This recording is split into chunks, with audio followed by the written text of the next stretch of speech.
Hi, I'm Kelly and welcome to this video. And I'm here to shake things up a little bit, get you thinking about yourself and your body and your life in a way that maybe you haven't quite thought about before. Because you are unique. You are a beautiful woman who gets to choose what is right for you.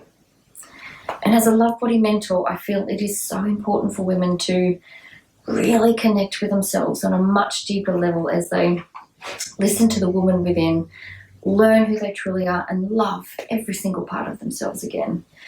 Do you feel inspired to love all of you again? If so, then I would love you to subscribe to the Love Body channel so that you can discover even more love and more joy for your life. So, in this video, I want to chat about living consciously.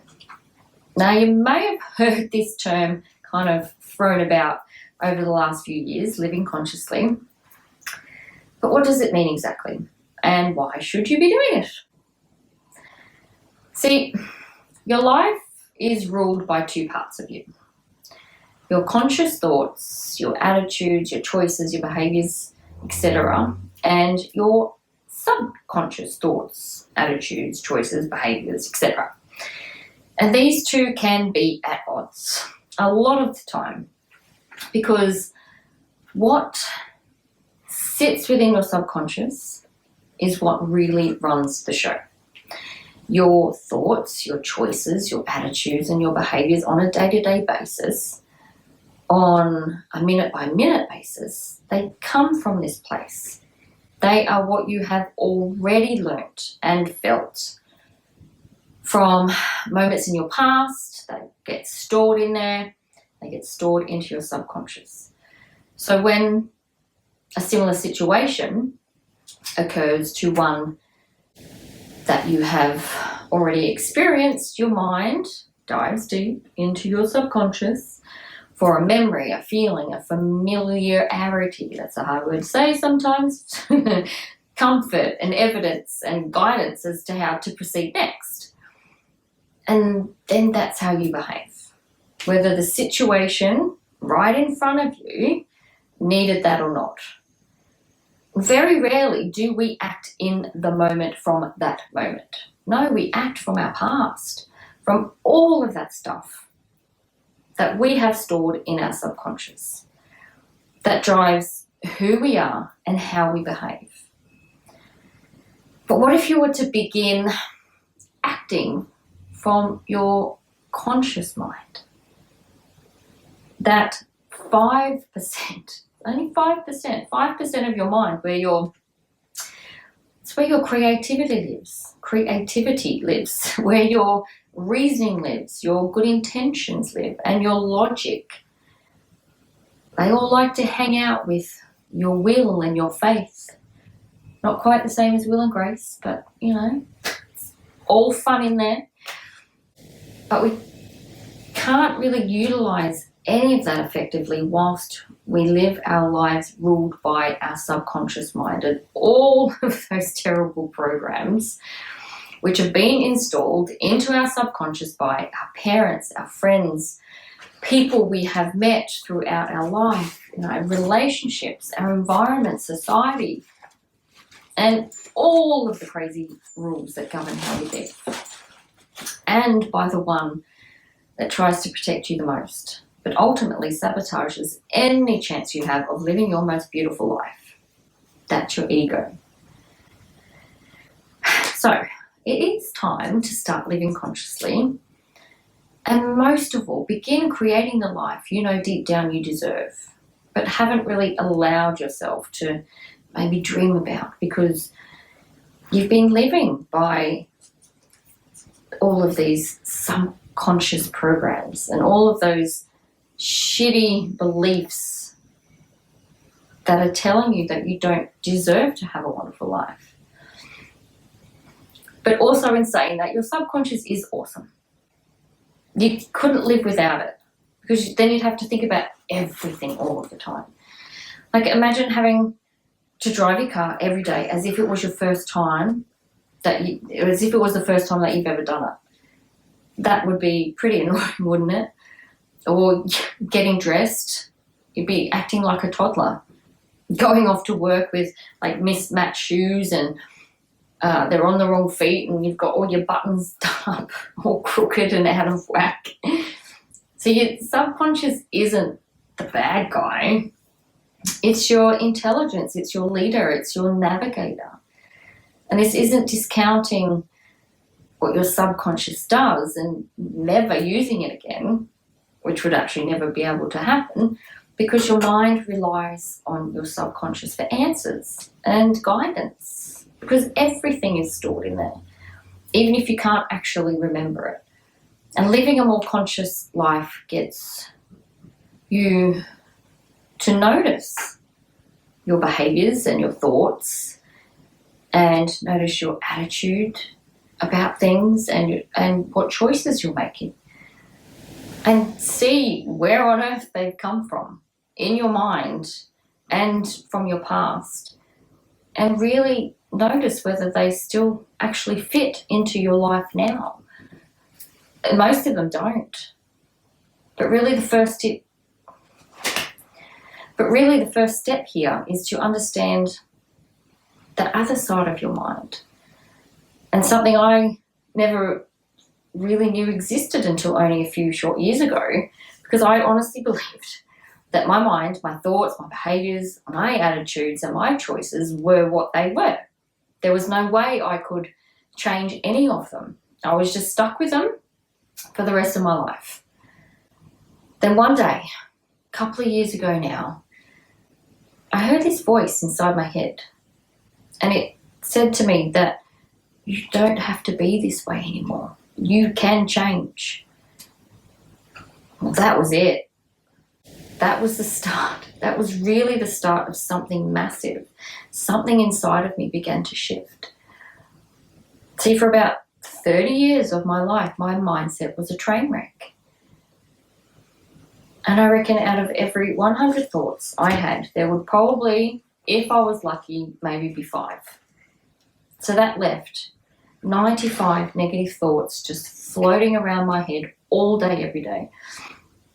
And experts actually say that we have approximately 50,000 to 80,000 thoughts per day, which is about 2,100 to sort of 3,300 thoughts per hour.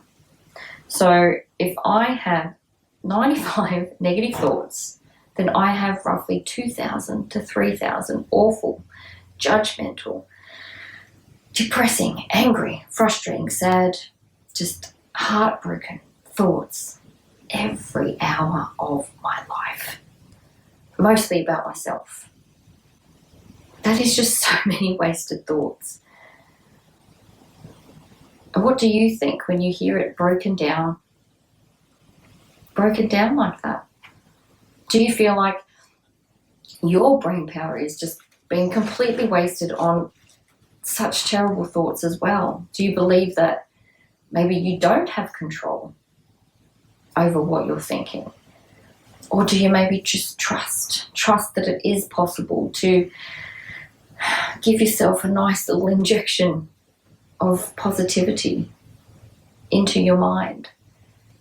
And I've always been fascinated by the mind, always, and how it works. And over the last couple of years, since that voice spoke to me, I've really been researching ways to improve my mind and really understand it more so that I can open it up to even more possibilities. And one book that I absolutely love reading, and it really explains so much more of this in detail, and it's called Change Your Thoughts, Change Your Life, and it's by Dr. Joe Dispenza. Awesome book, highly recommend reading it. And he writes about reaping the benefits of constructive efforts and changing your thoughts, changing your behaviours, changing your attitudes, changing your choices. Now, all of that doesn't come easily, especially when we've been so self-deprecating for so long. All of that, it becomes a part of you. You live with them every day to the point that you now believe they are true. So it's time to unbelieve them, because it is possible to change of them, and learn how to create your most beautiful life using your conscious mind instead of all of that stuff in the subconscious mind, which just flips the autopilot switch on every morning when you wake up. Conscious living, it's a choice. It is realizing that you have the power to create your life. But I want to distinguish the difference between creating and controlling. Okay? So controlling your life, and trying to be perfect does not allow for things to happen beyond what you believe should be happening in your life. Trust me, I know. Because as human beings, we just cannot foresee accidents happening and getting ill and family getting ill and maybe being redundant from your job and even your pets hurting themselves and needing expensive vet treatment and all sorts of other things which we have absolutely no control over. We can plan our life to the last minute, to the last minute detail, but life always happens and life can never be controlled. You can, however, create your life by knowing what you want for your life and being open to how those things come into your life, because the universe can present them to you in thousands of beautiful ways that you never expected, but they're truly meant for you. And living consciously, well, it also depends on your attitude about yourself and your life and your family, your friends, and knowing and understanding that we all have our own unique, painful and beautiful story. And this story comes through each person in so many different ways. And your attitude, it's your own set of beliefs and how you use them in your everyday life.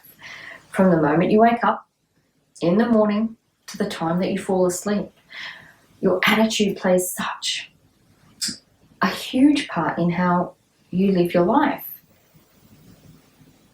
So how is your attitude? It's not just like, that attitude that we get sometimes. It's just your attitude is how you see things. Is it negative? Is it positive? Is it happy? Is it depressed? Do you believe that you are lonely? So you incorporate this attitude into everything that you do. This attitude was a huge one for me. I always had this deep-rooted belief that I was alone. And I felt it in every part of me. It really dictated how I lived my life. I kept friends at arm's length because I believed they weren't real friendships, because I was meant to be alone. And I didn't talk to people because why would they want to talk to me? I'm meant to be alone. So I didn't open up to anyone. I didn't talk to anyone. I didn't really connect with people the way I would have liked. And I honestly wasted so many great friendships, which have now moved on because of this belief. And once I finally realised that that's what I was doing, I stopped allowing this belief and this attitude to take over. And it's still kind of there in a small way, but being conscious of it gives me the strength to reject the idea and reject the attitude and reject the belief and replace it with thoughts that are more realistic of what is actually going on. And I don't want to waste another minute of my life living from a place of uncertainty and of hatred and of the same old boring, annoying thoughts and behaviours and attitudes and choices. Do you? Because you get to decide today that you are going to understand yourself more and know that you don't have to keep living your life in any way that you know is not real for you. So I want to ask you this. Who do you think has had the most influence over the attitude that you have right now about yourself and your life? And what lies beneath, hidden away in your subconscious? Was it your mum, your dad, both parents, siblings, friends? Maybe it was a particular teacher. For me, it was my mother. My father was not really around, though he certainly influenced my lonely feeling because he wasn't around. And when he was around, he wasn't really present. As kids, we live more of a conscious life than we do as adults. We want what we want and we ask for it. We live life with such joy and curiosity, and the future is hardly a fleeting thought as we live in the moment and enjoy the moment for what it is. But when the adults around us use their own programming to direct our behaviour as kids and stop us from having fun and yelling at us and abusing us physically and emotionally, not showing us love and rejecting us, saying no to us and putting us down and disregarding us, that all leads to unwanted programming that gets installed into our subconscious mind. Then we grow up and the programs run our life. They run our life in the background, and we forget that we have every right, every choice and every chance and every ability to reprogram our minds. Becoming conscious of life choices and behaviours and attitudes frees you from this negative programming, because you and only you know exactly what your life is supposed to be. So, just over the next couple of weeks, simply notice what your thoughts are, what your attitudes are, and what choices you make and how you're behaving. Maybe grab a journal and write them all down so you can see them and see what is on repeat, see what keeps coming up, what's the same every single day. Don't worry about how awful they may be. No one needs to see this list, and just track as much as you can. And then at the end of the week or the end of the couple of weeks, however long you decide to do it, just take some time to go through them and read them carefully and just let them sit with you for a few moments. How do they make you feel? What are some more worthy attitudes and behaviours that you could replace them with and start using right away from your conscious mind? Begin consciously using 2 or 3 of those throughout your day and notice how they are starting to make you feel. Hopefully they won't make you feel worse, but just check in. Do they make you feel worse or better, hopeful, happy, joyful? And I wish I could tell you that living consciously has an end to it. It doesn't. Especially when you have hundreds and hundreds of programs which need to be deleted and new ones installed. But that's all part of the process of finding yourself and giving yourself a chance to learn and to grow. It's who we are as human beings. Now go out there and be the best human being, the best woman that you know how to be. She will only become more alive if you keep putting in the work and bringing love and joy to your life every day. All right, beautiful. Thank you so much for watching. This is really an honour, being able to speak to you like this. I spent so much of my life being quiet and not speaking up and staying small that I forgot that I have a voice worth listening to. You may not always agree with it. You may not always agree with what I've got to say, but that's okay, because this is a conversation between us. I do have lots to say, but I also want to hear what you have to say. So leave me a comment about the video. Tell me what your thoughts are. Even email me. Just get in touch and let me know what conversations you'd like to have. And of course, if you love this video, please share it. And who do you know who would also love to watch this video? But before you go, I do invite you to find out more about the Positively You program.